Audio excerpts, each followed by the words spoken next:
فاتحہ کے اختتام پر آمین کیسے کہا جائے، یہ تو بہت بڑا مسئلہ ہے، آج ہوا بنا ہوا ہے، یہ تو کیا ہے، ہارٹ آف دی ٹاپک ہے یہ آج. لیکن یاد رکھیے اس کے بارے میں اصل علم کیا ہے، یاد رکھ لیجئے.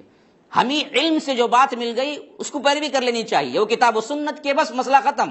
کسی گروہ کی تائید یا خلاف ہو رہا ہے، اس سے ہم کو کوئی مسئلہ نہیں ہے. اب آئیے کہ فرمایا اللہ کے رسول صلی اللہ علیہ وسلم جب فاتحہ کی قراءت سے فارغ ہوتے تو بلند آواز سے آمین کہتے، بلند آواز سے آمین کہتے. اور اسی طرح اللہ کے رسول صلی اللہ علیہ یہ کیا ہے، بخاری ہے، بخاری ابو داؤد کے اندر بھی ہے کتاب الصلاح، اور حدیث نمبر باب نمبر 173 سند کے ساتھ بالکل صحیح ہے. فرمایا کہ رسول اکرم صلی اللہ علیہ وسلم مقتدیوں کو آمین کہنے کے بارے میں فرماتے ہیں کہ جب امام ولضالین کہے تو تم آمین کہو. یاد رکھو جب امام آمین کہتا ہے تو فرشتے بھی آمین کہتے ہیں.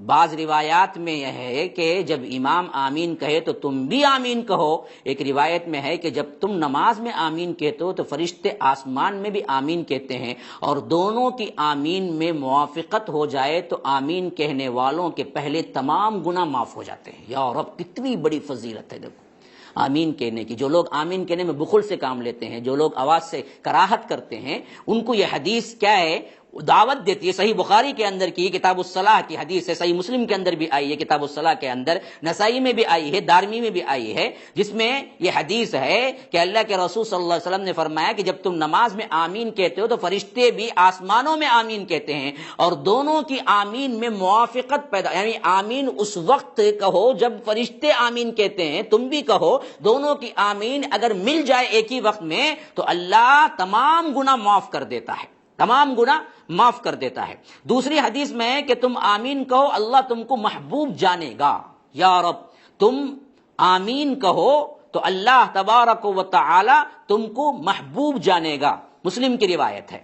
نیز آپ صلی اللہ علیہ وسلم فرمایا کرتے تھے یہودی جس قدر سلام، اب دیکھیے کون چڑھتا ہے اور اس کا مسئلہ کہاں پہنچ جاتا ہے، یا رب اللہم سلم، اللہ بچائے.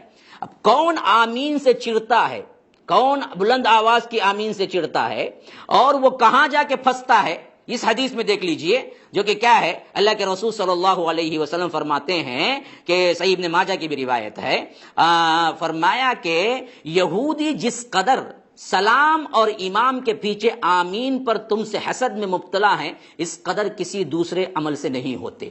تو جو حسد کرتا ہے، جو چڑھتا ہے آمین سے، وہ کس کیٹیگری میں پہنچ جاتا ہے ذرا اندازہ کر کے دیکھ لینا چاہیے. کیونکہ اللہ کے رسول صلی اللہ علیہ وسلم نے فرمایا کہ یہودی جس قدر سلام اور امام کے پیچھے آمین پر تم سے حسد میں مبتلا ہیں اس قدر کسی دوسرے عمل میں نہیں ہے، کسی دوسرے عمل میں نہیں ہے. ان کو سب سے زیادہ حسد اس پہ آتا ہے کہ جب ان سے کہا گیا تم آمین کہو تو یہ آمین کہہ دیے، اور ہم کو کہا گیا جب سمعنا و اطعنا تو ہم نے بدبختوں نے کیا کیا، سمعنا و عصینا کہا. تو یہ چڑ ہوتی ہے ان کو سب سے زیادہ، تو یہ جلن ہوتی ہے. تو آج کوئی جلتا ہے آمین کے کہنے سے، اب اندازہ لگا لو پھر اس کا حکم کہاں پہنچتا ہے. تو آمین سے وہی چڑھے گا جو دراصل یہودی ہوگا.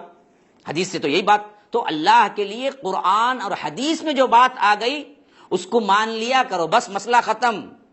قرآن اور حدیث ایتھینٹک ہے، سند ہے، اس کے علاوہ کوئی امام مسلک وغیرہ سند نہیں ہے. اصل چیز تو یہی ہے.